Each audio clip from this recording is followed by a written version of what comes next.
colleagues, dear friends, members of Vojin family, welcome to the Human Rights House and welcome to 11th Memorial Lecture dedicated to Professor Vojin Dimitrijević. It's my great pleasure to see you all in this number, but it's also a great pleasure to have Professor William Schabas, who will be today the lecturer. Thank you very much for coming. And to have Professor Marko Milanović, who will be our moderator for today's lecture. When I started with thanking, I would like also to thank to the UN country team here in Serbia who help us and support today's lecture, which I think is very important and connected with the topic that Professor Schabas will speak today. And I will not waste your time with this opening speech, but just a few words that I would like to share with you. My personal impression is that we are living in a very strange and challenging time, especially for all of us who are dealing and working in the field of human rights. And I know, of course, that it's not that each time have their own burden, but especially now it feels very hard to be the part of the human rights defender system, to be activist, to believe and have the vision fighting for human rights.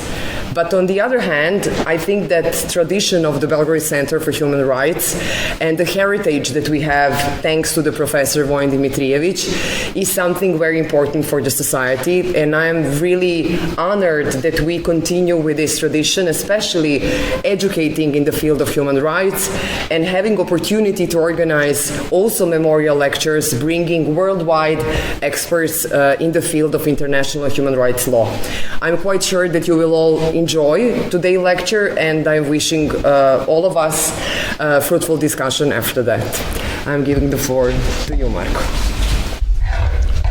Thank you, Sonja. Dragi prijatelji, dame I gospodo, it is a great pleasure to be with you tonight and to moderate the discussion that we will have after the lecture by Professor Schabas. As Sonja said, this is the 11th anniversary of the passing of Vojin Dimitrijević, our professor, our mentor, the co-founder and director of the Belgrade Center for Human Rights, who did so many great things for this country and for our society and for the struggle for human rights that sort of unfortunately still continues. We all miss him a great deal. The one positive side of him leaving us so suddenly is that he has not sort of seen the kind of country we are, unfortunately, today. Again. So Vojin, as you know, was not just an academic, he was an activist. He had many achievements. He sat for a decade on the UN Human Rights Committee, the treaty body established by the UN to monitor state compliance with the International Covenant on Civil and Political Rights. He was a member of the Institute of International Law, a visiting professor at many institutions, a genuinely great scholar and an intellectual, and a public intellectual who engaged with the public all the time. He liked being on TV, but he was good at it as well. Now, we have the great honor of having another person who's really good on TV with us today to do this year's memorial lecture. As you know, the series of memorial lectures started with Dame Rosalind Higgins, the former president of the National Court of Justice. And last year we had the privilege of having Jelena Pejić, our friend and one of the world's greatest experts in international humanitarian law, deliver the memorial lecture. This year we are also privileged to have Professor William Schabas.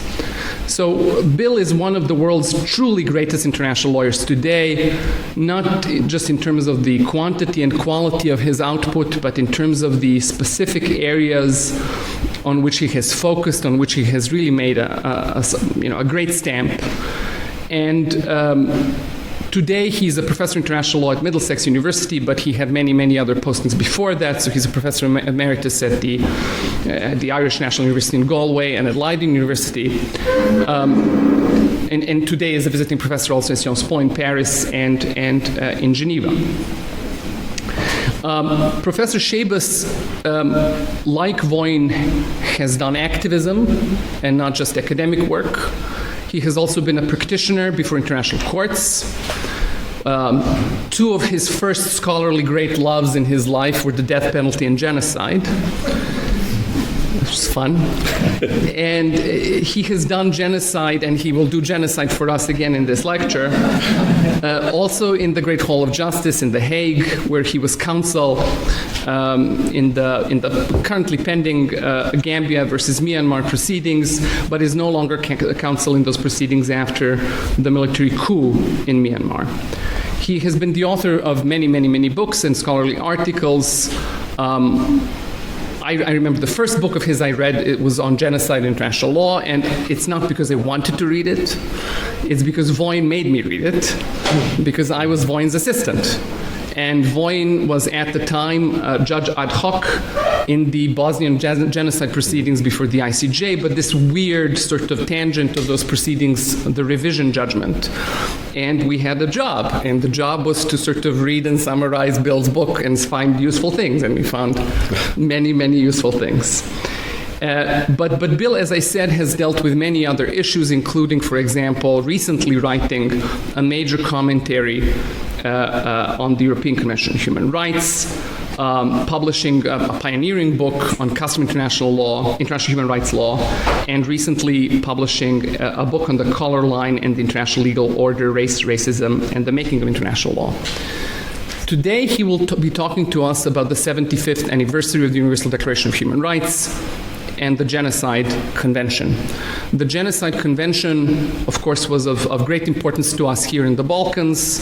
This country has been the subject of 2 proceedings in the International Court of Justice on genocide, and there are currently in the ICJ 2 such proceedings pending. One is the Myanmar Gambia case, and the other one is the Ukraine-Russia case, in which the court concluded hearings on preliminary objections last week. So there are many, many, many things Bill will talk to us about, and we are really grateful to you for coming here to Belgrade. Thank you so much. Well, thank you very much, Marco and Sonia, for the warm introduction and for the honor of inviting me to deliver this important lecture.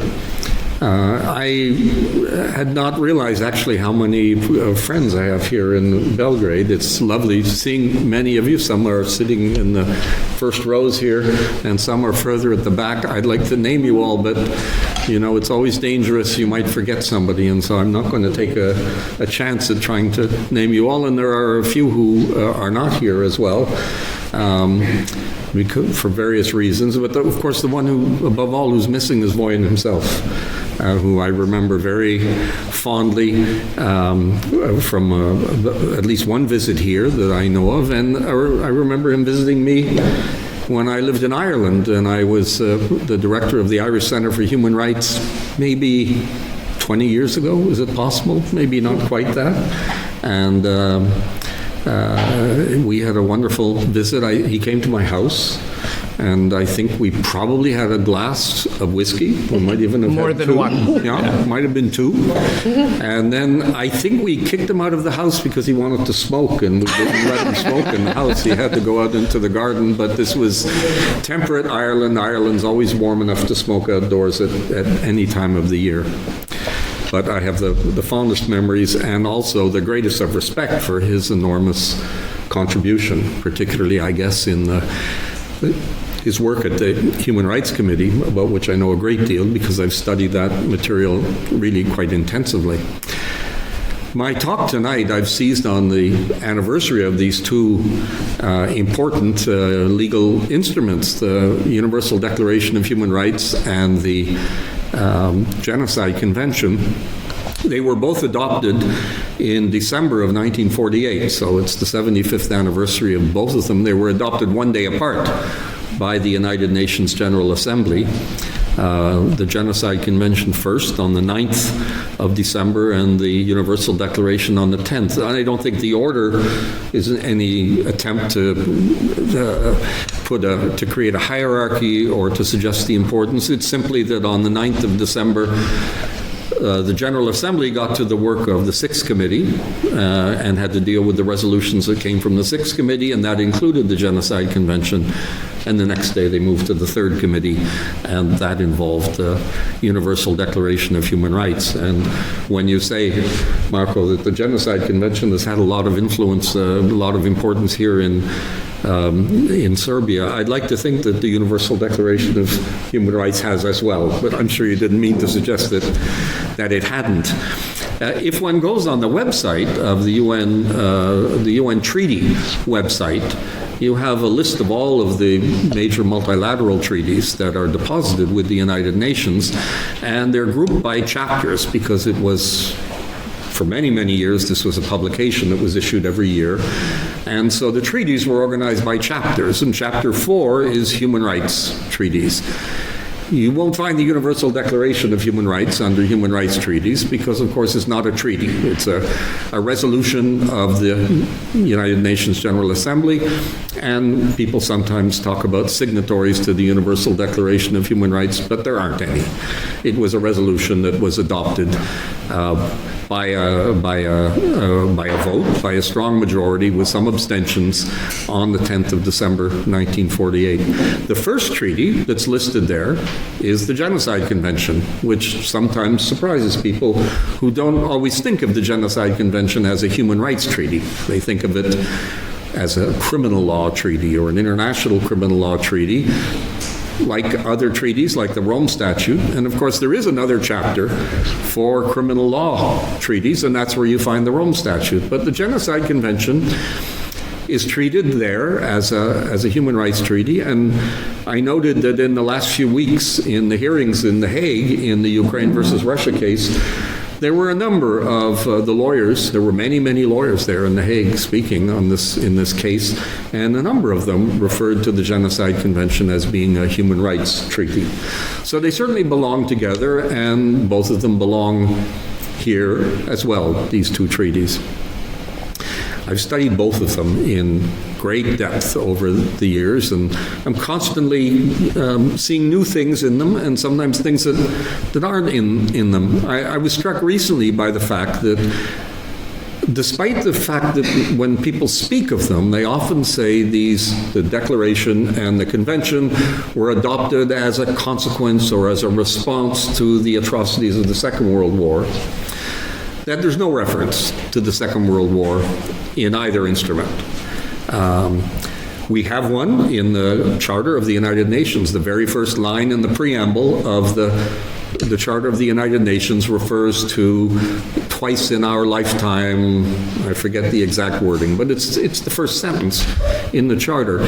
And I went back and checked on this, but there was definitely a proposal in the work on the drafting of the Universal Declaration of Human Rights that it include a reference to the Second World War. And it remained until quite close to the end when it was finally removed. It was going to be in the second recital of the preamble to the Universal Declaration of Human Rights. So neither of them, the Genocide Convention doesn't mention it, and in fact it says that genocide has been committed at all times in human history. And what I extract from that is the idea that both of them are a lot more than a reaction or a response to the Second World War. They're much more of a document that is a response to hundreds of years, perhaps even thousands, but certainly hundreds of years of human history.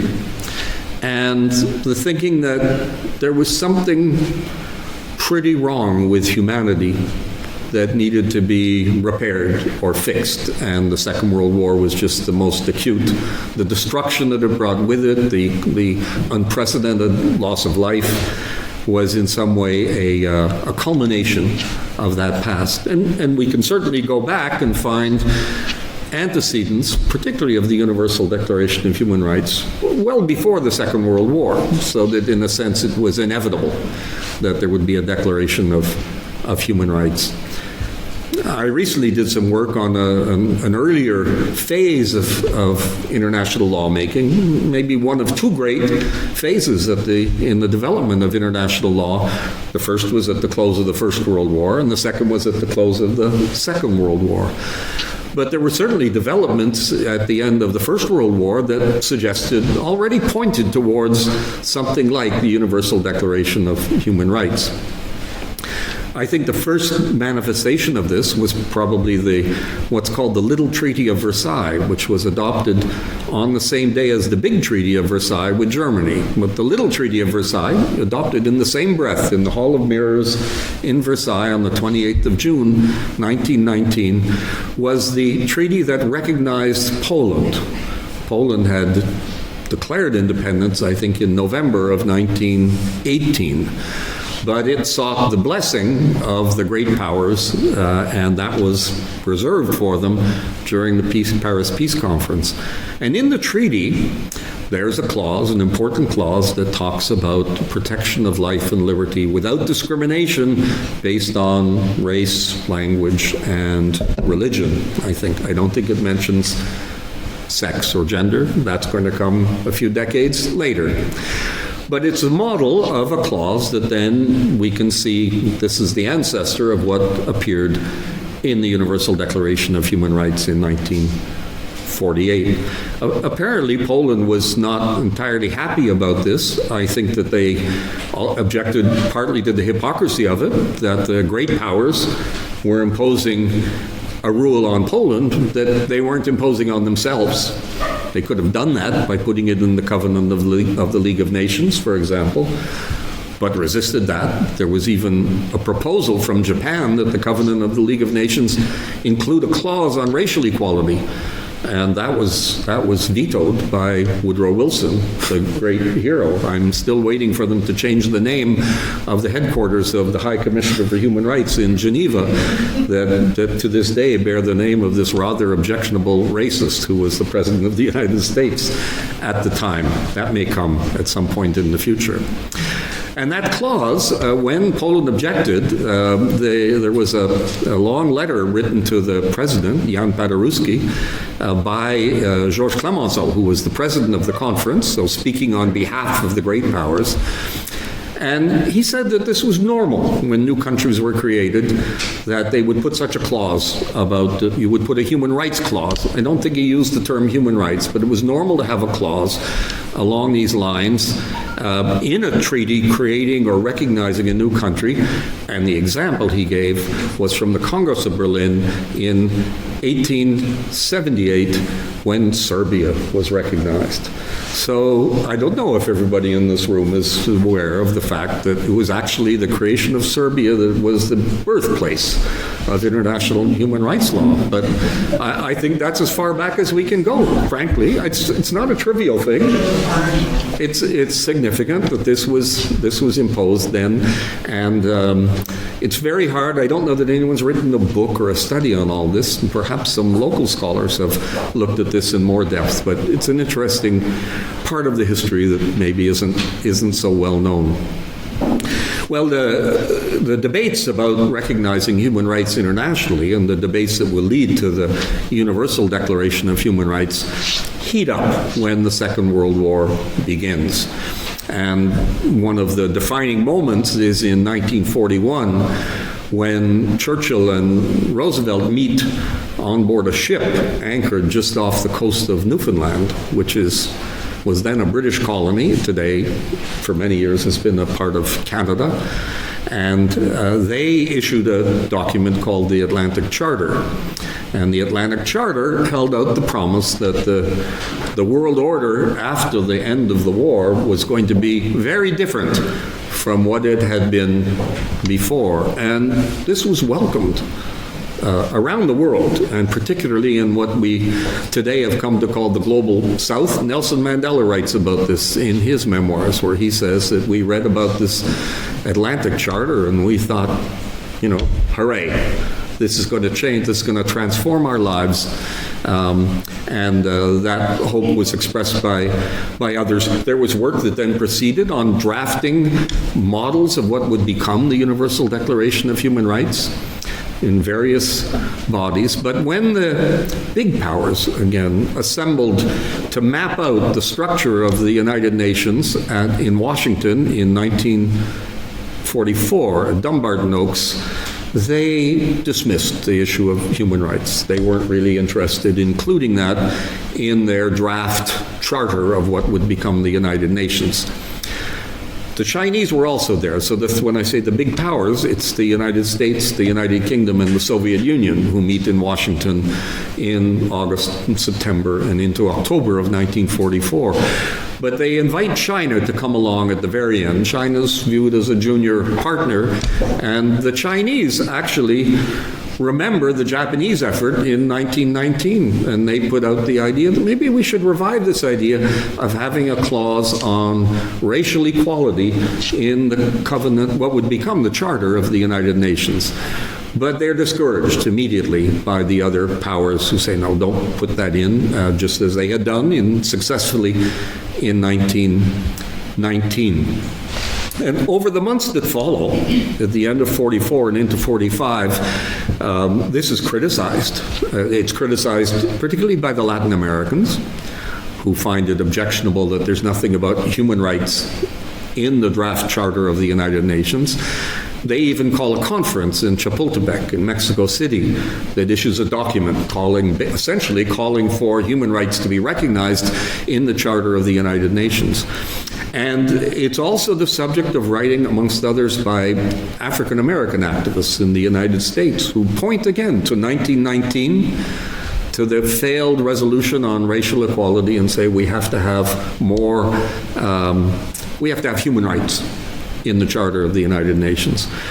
Well, they're not going to be entirely satisfied with what happens in the Charter of the United Nations, because although it has some perfunctory clauses that acknowledge human rights, there are several references to human rights, there's no declaration of rights in the Charter of the United Nations. There should be.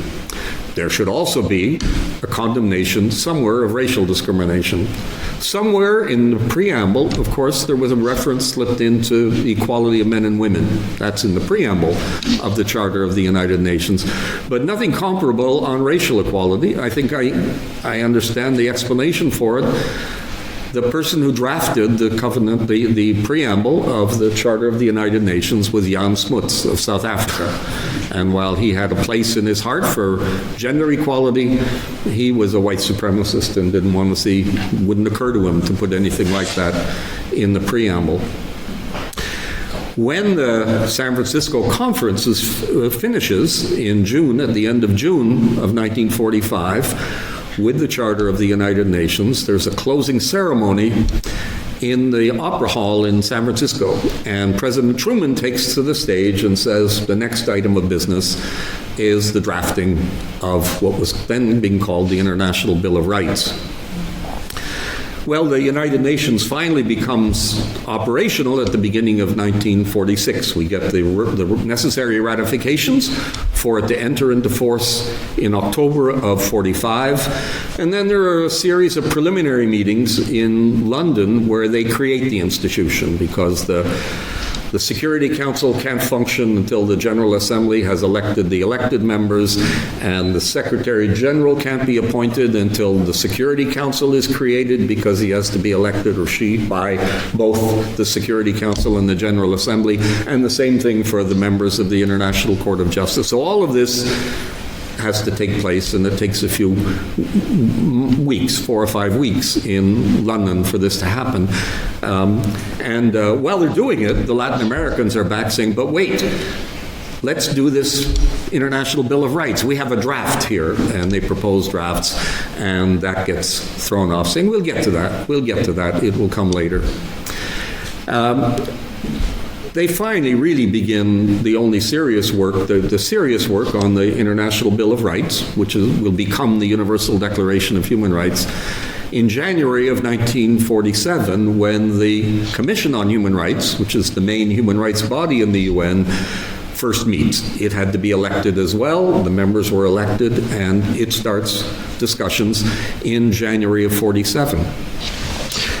The Secretary General's representative gives an opening speech at the first session of the Commission on Human Rights, and he says, actually, we've already been doing some human rights in the United Nations. And he points to 3 resolutions that had been adopted in the course of the second part of the session of the General Assembly, which met in New York in October and November and December of 1946. The first one he mentions is a resolution proposed by India. And India has tried to attack the treatment of the Indian diaspora in South Africa.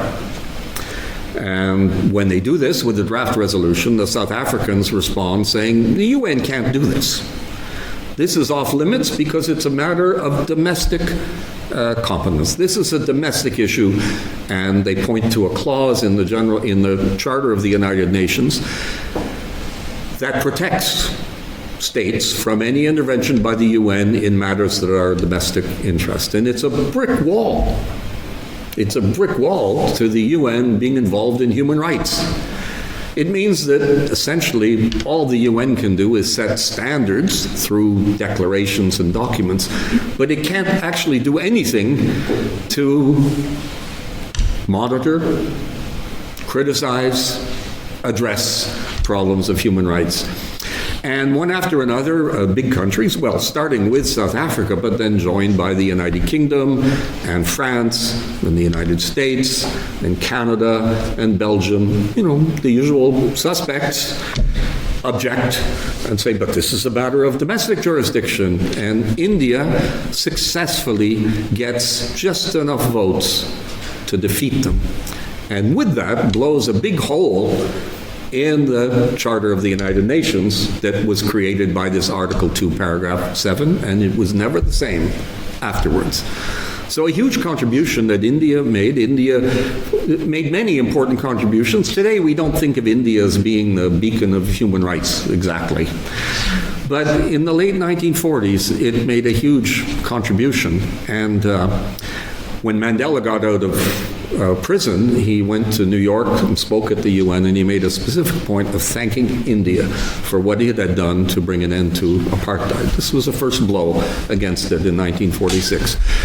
The second resolution that the representative of the Secretary General in the Commission on Human Rights in January of 1947 pointed to was a resolution proposed by Egypt that dealt with discrimination, racial discrimination, and prejudice.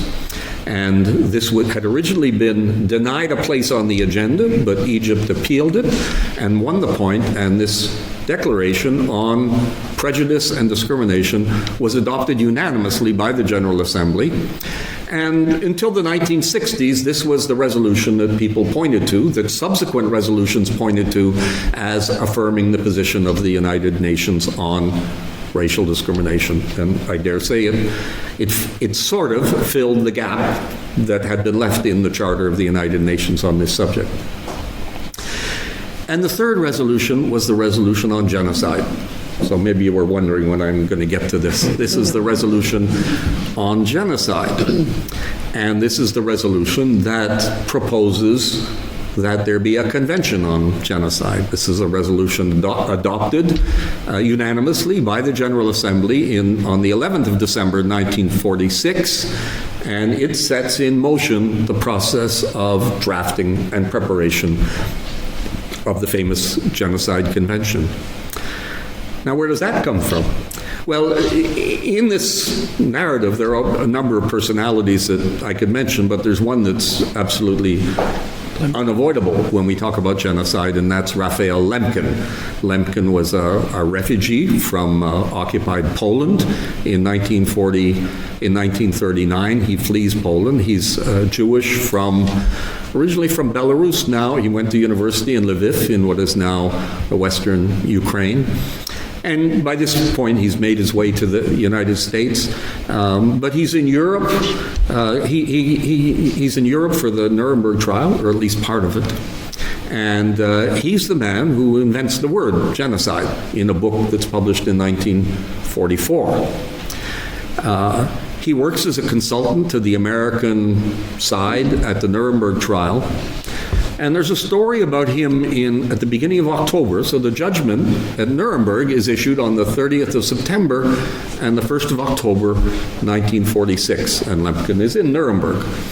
One of the members of the American team at Nuremberg, someone I knew for many years, Henry King, he passed away 15 years ago or so.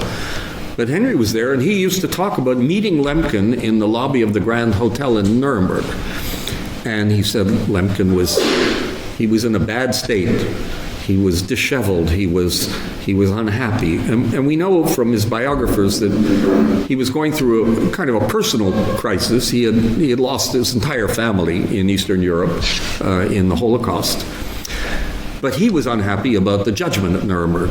And the reason he was unhappy, he was very critical of it, very dissatisfied. And he said, the problem with the judgment is that it condemns wartime genocide, but not peacetime genocide. Well, some of you will know that the judgment doesn't actually use the word genocide at all. It was a decision by those who set up the tribunal to use the term crimes against humanity. So Lemkin's, I think, thinking of genocide and crimes against humanity as being synonyms. They certainly overlap. Genocide would be included within a common notion of crimes against humanity. But what Lemkin's referring to is the fact that the Nuremberg judgment confirmed what was in the applicable law of the tribunal, is that crimes against humanity can't be committed in peacetime, essentially. They're wartime crimes. They have to be committed in association with a war. And he was objecting, as many others did, to that limitation on crimes against humanity that was established in the Nuremberg trial. And to know why that's there, we just have to go back and read the proceedings of the conference in London in 1945, where the charter of the Nuremberg Tribunal was adopted. And there's a famous line in the proceedings where the American negotiator, Robert Jackson, then a justice of the U.S. Supreme Court, says, we have to limit this notion of genocide to wartime offenses linked to the aggressive war, because otherwise it might apply to us. He says, in our own country, we have situations where minorities are unfairly treated, and we don't want to be held responsible for that. And he was acknowledging that this was an exercise of lawmaking that went beyond the German war criminals, but that it was an exercise in lawmaking that could apply to them as well. And he was being polite to talk about minorities being unfairly treated. This was a time when there was still regular lynching of African Americans and the system that we call Jim Crow of segregation in the United States that didn't really begin to disappear for another decade or more in the United States. And I've often imagined being a fly on the wall in that meeting in London when he makes this speech, because he's got a delegate there from France who's probably thinking, that's a good point, Indochina, West Africa, the Caribbean, and he's got a delegate from Britain who's thinking, yes, Hong Kong, India, Kenya, Nigeria, and he's got one from the Soviet Union who's probably thinking of a few, they don't have colonies, but they have a few issues as well. So, he's preaching to the converted, as we say, on this issue. And that's what Lemkin contests. He rushes back to New York in October of 1946, and the UN General Assembly is starting to meet. And he is he's originally a lawyer, really, and then he's an academic when he publishes this book. But he transforms himself again into an activist. So now he's an activist, and as I'm sure some of you in the room have done, he hangs around the General Assembly and lobbies and campaigns. And he has more success than anyone else I've ever met at doing this. By the end of October, he's managed to get 3 ambassadors to support a resolution condemning genocide as an international crime. And when the Cuban ambassador stands up in the General Assembly to propose a resolution, allegedly written by Lemkin, and delivers a speech allegedly written by Lemkin, he says the reason for the speech is to fix the Nuremberg judgment. There's a hole in the Nuremberg judgment that we have to repair, and that's what he was planning to do.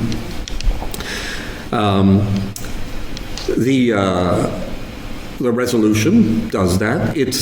It goes side by side, if you look at the resolutions adopted by the General Assembly, with another resolution that's adopted at the same time called the Resolution on the Nuremberg Principles. The Resolution on the Nuremberg Principles is 95, and genocide is 96. These are the numbers of the resolutions. And they're adopted at more or less the same time, and most people think of them as kind of two sides of the same coin. There's now, in Nuremberg, the Nuremberg Principles Institute, Nuremberg Principles Institute in the old courtroom, and is viewed as this great important contribution, which in some ways it is, but it had this flaw in it. And it's important to understand that the Genocide Convention and they're like false friends. They don't actually belong together because one is criticizing the other. And the genocide, the resolution on the Nuremberg Principles is entrenching the idea that you don't have crimes against humanity in peacetime, and the Genocide Convention resolution is saying, oh yes you do. So these are the three resolutions. Remember, the Secretary General doesn't point to the Nuremberg Principles resolution, which was proposed by the United States, allegedly at the personal request of President Truman, who'd been urged to do it by the American judge at the Nuremberg trial.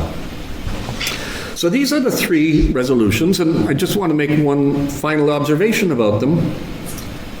They're all from countries of the South. So we often, when we hear narratives about the Universal Declaration of Human Rights and about human rights generally in the United Nations, the narrative is about Western or Westernized intellectuals, Eleanor Roosevelt, René Cassin, and others who are promoting human rights. And we think that there's kind of dragging along the less civilized countries of the South. But actually, the reality is quite different. That the activist resolutions, the resolutions that are developing human rights law in the United Nations in the first year, in 1946, are coming from, I've mentioned Egypt, India, Cuba, and Panama are the other two who proposed the resolution on genocide. And then finally another country I haven't mentioned that is also, wouldn't be high on the list today of countries we think of as human rights friendly countries, but they're the ones who say, and we should have a convention. And if you don't know, you'll never guess. That's Saudi Arabia. So Saudi Arabia also is at the forefront back in those days. I've tried to learn more about where this came from. I've had doctoral students from Saudi Arabia and from Egypt, and I say, can you learn, why are they doing this back in the 1940s? And nobody seems to know. It's just lost in the fog of time. But perhaps at some point somebody will do some human rights archaeology and figure out where this came from. So this is a bit of the background as we move into the phase of the drafting of the Universal Declaration of Human Rights and of the Genocide Convention.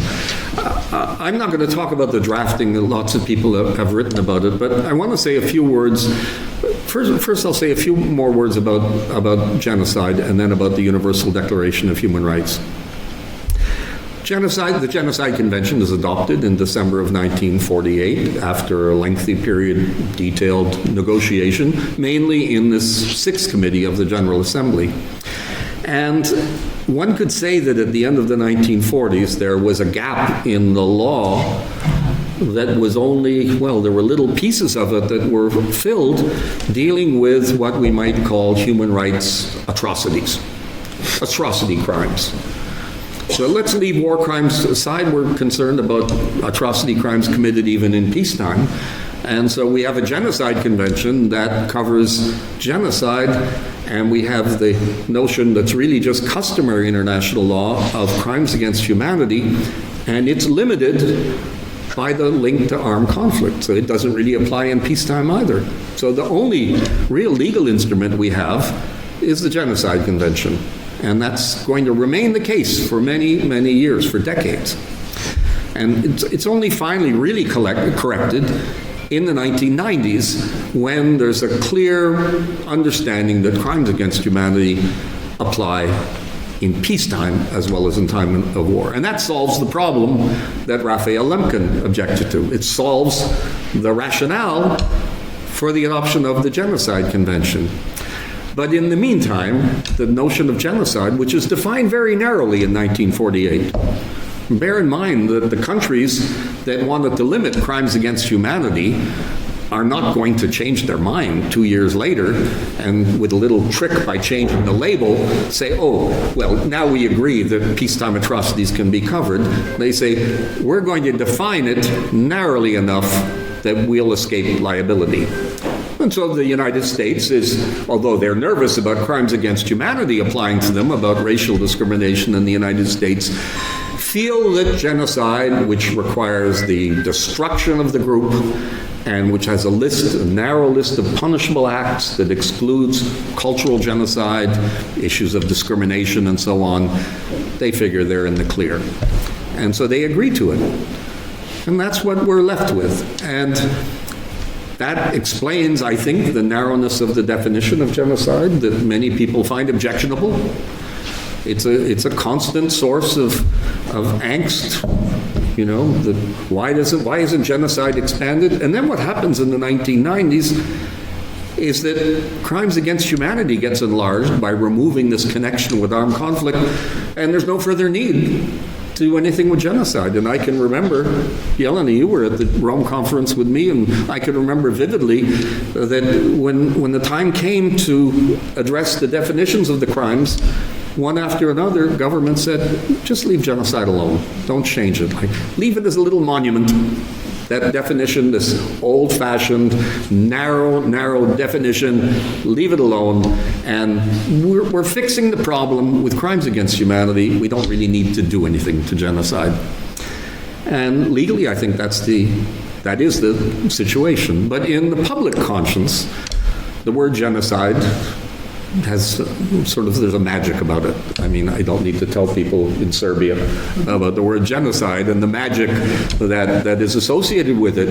The importance for victims, that their victimization be labeled as genocide, and the other side of that is the terrible stigma that's associated with those who are accused of it or condemned for it. And that's the reality, and it continues. And as you said, Marco, there are 2 pending cases. I think that Yugoslavia and Serbia have been involved in more than 2 cases about genocide, because there's the whole raft of cases that were filed about the NATO attack in 1999. So there have been now, I think, 16 or 17 genocide cases at the International Court of Justice, which might not sound like a lot, but it's about 10% of the total. And Serbia has been involved in, I think, a dozen of them. So, you know, that's the world record. It's an accomplishment here.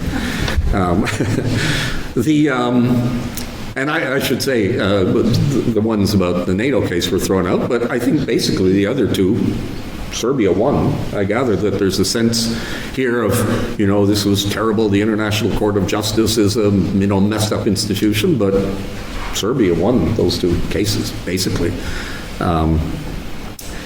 Back to the Universal Declaration of Human Rights now. The Declaration is adopted on the 10th of December 1948. I just want to say a few things about a few of the clauses in the Universal Declaration that I think are of interest. I hope you'll find them interesting. Article 1 of the Universal Declaration of Human Rights that says all human beings are born free and equal in dignity and in rights. Okay?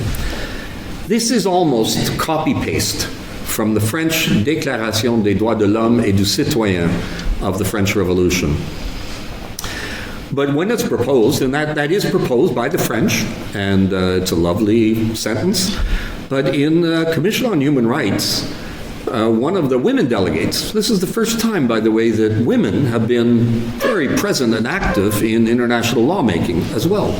The Commission on Human Rights is presided over by a woman, Eleanor Roosevelt, but the initiative comes from Hansa Mehta of India.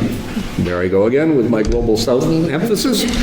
And Hansa Mehta says, not tous les hommes naissent libres et égaux. We can't have that. It's got, and the French will say, no, but when we say we mean everybody. And they said, well, let's spell it out just to be clear. You know, let's not leave any ambiguity about it. And so that's why it's not quite copy-paste. It's Hansa Mehta who leads the charge and says, you've got to make it all human beings are born free and equal in dignity and in rights. And that's what Article 1 says.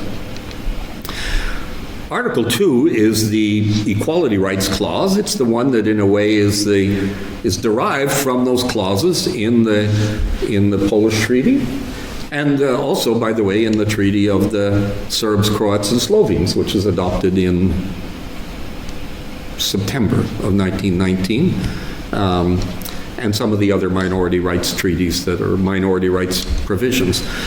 There are two sentences in Article 2. So the first one is the one on equality rights, but the second one is one that we tend to overlook when we talk about the Universal Declaration of Human Rights. And this is one of 3 amendments that are proposed very late in the negotiations, early in November of 1948, by Yugoslavia. I thought you'd like to know that. Okay. One of them is the clause on minority rights, by the way, that had been put in some original drafts, got knocked out, and Yugoslavia never succeeds in getting it. There is no minority rights clause in the Universal Declaration of Human Rights. Incidentally, just as an aside, there's a little bit of give and take between the 6th Committee and the 3rd Committee. Remember, the 6th Committee is doing genocide, and the 3rd Committee is doing the Universal Declaration. And in the 6th Committee, people propose, and there's a lot of support for it, that the Genocide Convention should go beyond physical destruction and should include what's called cultural genocide and attacks on the culture and so on. And the delegates in the 6th Committee say, no, that belongs in the Universal Declaration, send it to the 3rd Committee. So the 3rd Committee gets it, and then the 3rd Committee says, no, we're not going to do it. But they don't send it back to the 6th Committee. So it just gets lost in the ether. It will return in the International Covenant on Civil and Political Rights. The second clause, there's another clause on, I forget the exact term, but anyway, it doesn't go anywhere. But the third one is the clause that says that the declaration shall apply equally to people in what are euphemistically at the time called non-self-governing states, or in our language, colonies. The term non-self-governing is what we have in Article 73 of the Charter of the United Nations. So the Yugoslav proposal says that the declaration will apply equally to all non-self-governing peoples in non-self-governing territories. And there are big objections to this, again, from the colonial powers, who say, we don't need to specify that. Of course it applies. Of course it applies. And of course, they're writing back to their capital saying, we have to get rid of this because there's no frigging way we're going to apply this clause to our colonies. And of course, they have no intention of doing, and don't do it after the Universal Declaration is adopted. The support, the clause is adopted.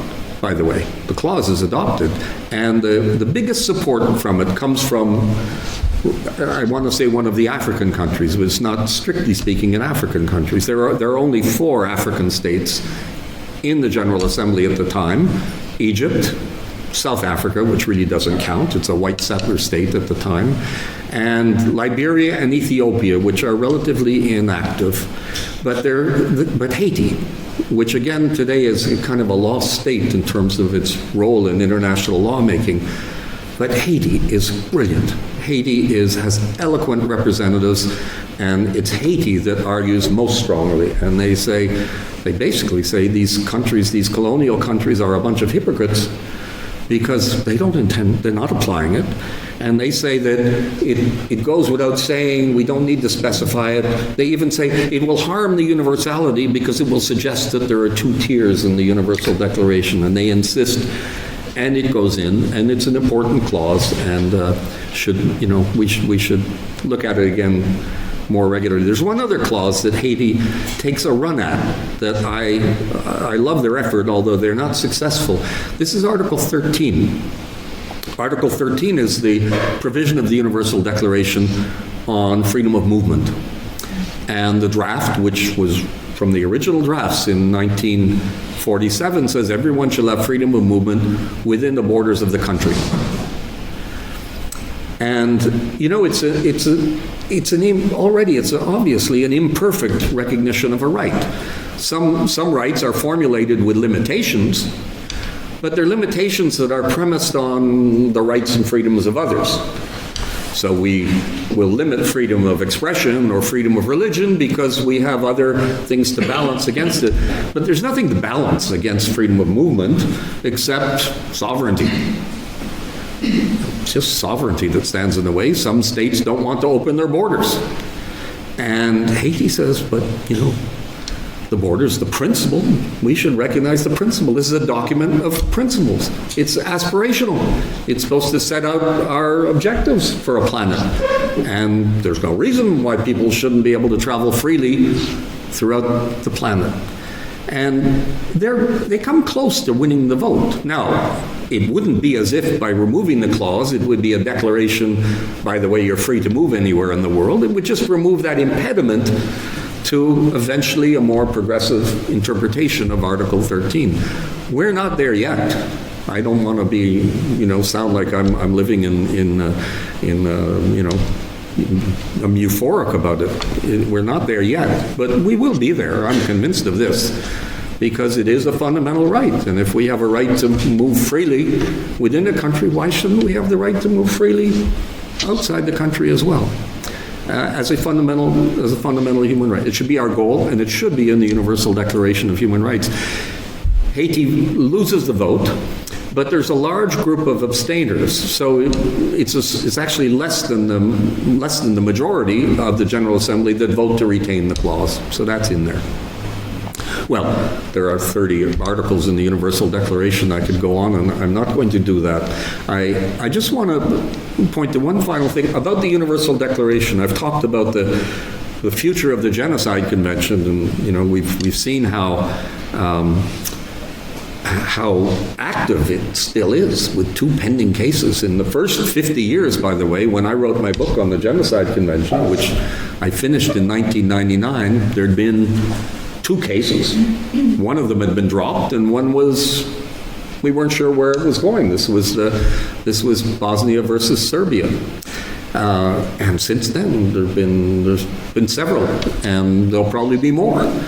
And every time, the International Court of Justice seems to say, actually, it's a very high threshold, you're wasting your time, don't keep coming here, but it's popular, and it keeps coming. And this latest case filed by Yugoslavia, by Ukraine against Russia, has 32 interveners.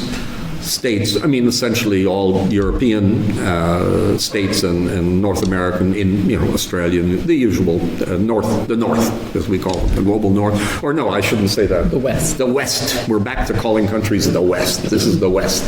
So the West is 32 of them intervened, and many of them delivered speeches last week. Most of them were pretty insubstantial, but they were all there. They all got to travel to The Hague and sit in the courtroom. Some of them got to go to the podium even, but they didn't really have very much to say except we support Ukraine. So that went on recently. The Universal Declaration of Human Rights has a more uneven history in a way. During the 1950s, it was cited occasionally, very occasionally, in General Assembly resolutions, as it still is today.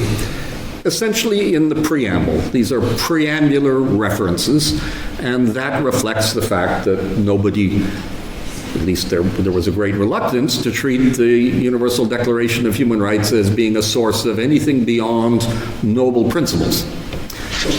And there's one big change in that, and that comes in 1960, in December of 1960, with a resolution that is drafted and supported by the new school of members in the United Nations General Assembly, because in 1960, 17 new members are admitted to the General Assembly. 16 of them are from Africa, and the 17th, which is not far away from where we are now, Cyprus, sees itself as a non-aligned anti-colonial state. So the 17 of them are supportive of this, along with other members, and they propose what's called the Declaration on the Granting of Independence to colonial countries and peoples. And it's after the Universal Declaration of Human Rights of 1948.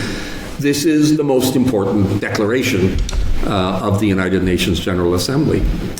And rather than put the Universal Declaration of Human Rights in the preamble, as a kind of aspirational thing. It's in the final operative paragraph.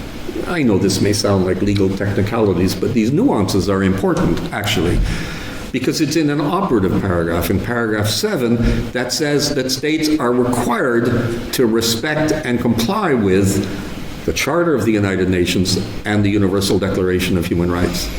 It's often said that the countries of the South don't like the Universal Declaration of Human Rights. They consider it to be a European draft, which it largely was, but they take it and run with it because they think they say it's not just aspirational. You have to respect it, and they put it there in that declaration. So, it's a complicated story to talk about the role of the South in human rights, but it's very important that we acknowledge its great contribution, especially in these early days, to the promotion and the development of human rights. And one final thought, and then I'll conclude with this, about the Universal Declaration of Human Rights. It's quite a remarkable document because the language in the Universal Declaration of Human Rights remains very relevant, vivid. Sometimes people say we wouldn't be able to draft something as good today. It would be more complicated. There'd be more objections to it. I don't know, that's speculative. I don't know if that's true. But it's certainly easy to conclude that the Declaration as it's drafted is a document that's as vibrant today in 2023 as it was 75 years ago. And that's quite remarkable. You can look at the European Convention of Human Rights and we cringe at some of the clauses and with the old-fashioned language that is in there. And the Universal Declaration is pretty good in that respect. There's one provision, I said I wouldn't talk about any more provisions, but I'll just mention this last provision about the Universal Declaration of Human Rights, which is Article 16. And that's the right of all men and women to marry and to found a family. That's Article 16. And it's the only clause, by the way, that refers to men and women. There's the reference to all human beings I referred to in Article 1, and all the rest of the clauses refer to everyone or anyone or, a general term without specifying the gender. The Human Rights Committee, well, I think it starts with the European Court of Human Rights, actually. And the European Court of Human Rights is interpreting a provision that's pretty much a copy of Article 16 of the Universal Declaration of Human Rights that's in the European Convention on Human Rights, just a copy. They just cut and pasted it into the European Convention and also into the International Covenant on Civil and Political Rights, the more universal United Nations treaty. So when the European Court of Human Rights gets its first case dealing with same-sex marriage, it's a case against Austria, the judges say, well, this clause, all men and women, is derived from the Universal Declaration of Human Rights, and the drafters of the Universal Declaration of Human Rights, so they're not just interpreting the words literally, they're saying the drafters of the Universal Declaration of Human Rights in 1948 put all men and women to make it clear that that's a marriage is a man and a woman. So don't get any ideas about marriages with other combinations. And the Human Rights Committee, but I'll pay my respects to Vojin again. This was long after Vojin was on the Human Rights Committee, so we can't blame him for this one. But the Human Rights Committee adopts the same view. They say they follow the European Court of Human Rights and say all men and women, no, the drafters in 1948 meant a marriage is between a man and a woman. But they didn't do something that I've done, is go back and read the debates and the origins of these clauses. And that clause in Article 16 was actually one of the little parts of the Universal Declaration of Human Rights that was scrutinized by the Commission, the United Nations Commission on the Status of Women, not the Commission on Human Rights, but the Commission on the Status of Women. This was long before the CEDAW Convention. This was created right at the very beginning. And they look at a few of the clauses that are relevant to their area of work, and they say, we have to change that clause that says everyone has the right to marry and found a family and put all men and women to emphasize the role and the independence of women in the family. And that's very clear from the proceedings of the Commission on the Status of Women. So the argument of the European Court of Human Rights is bogus. It's not what the drafters meant, and it's not what and the Human Rights Committee made the same error, I guess, without checking, assuming that you could trust anything that the European Court of Human Rights has said. But it's not the case, and it shows us that even that clause dealing with family rights, I'm not saying that the drafters in 1948 said, let's make sure we protect the right to same-sex marriage. The issue didn't come up. But somehow they got this language right that works.